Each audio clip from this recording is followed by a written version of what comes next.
Хәрби комиссарият диюгә күз алдында армиягә китүче яшь егетләр, аларны озатучы дуслары, әтиәниләр килеп баса. Рәзимә Зардинова әлеге фикерне кире кага. 30 елдан артык Нурлат хәрби комиссариятында эшләү дәверендә бөтен нечкәлектәрен белә ул. Бәйрәм тантанасында тырыш хезмәте өчен медале белән бүләкләнү шу хакта сөйли. У нас только люди работают по призванию. Бездә кешеләр күңел кушуы буенча эшли, барысы да үз урынында, бөтен хатын-кызлар намус белән тырышып үз вазифаларын үтиләр. Очень большая ответственность на вас в подготовке и направлении личного состава для обеспечения обороноспособности страны.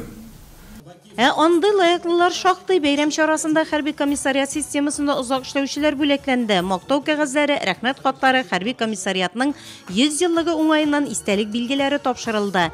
Татарстан Республикасы хәрби комиссариатының мактау кәгазе белән районның массакүләм мәгълүмат чаралары вәкилләре дә бүләкләнде. 2006-2008 елларда район хәрби комиссариатын җитәкләгән Рафик Кәлимуллин үз бүләген тапшырды.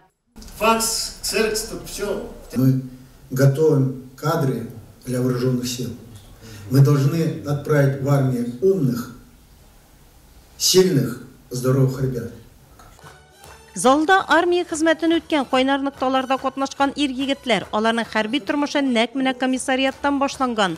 Запастагы полковник Идеал Галәветдинов Нурлат комиссариаты бусагасын беренче тапкыр атлап кергәнен бүгенгедәй хәтерләй.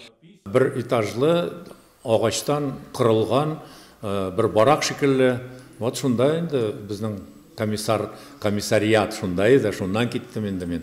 Бәйрәм тантанасы, котлаулар, бүләкләүләр, концерт номерлары белән үрелеп барды, алда язгы чакырылыш.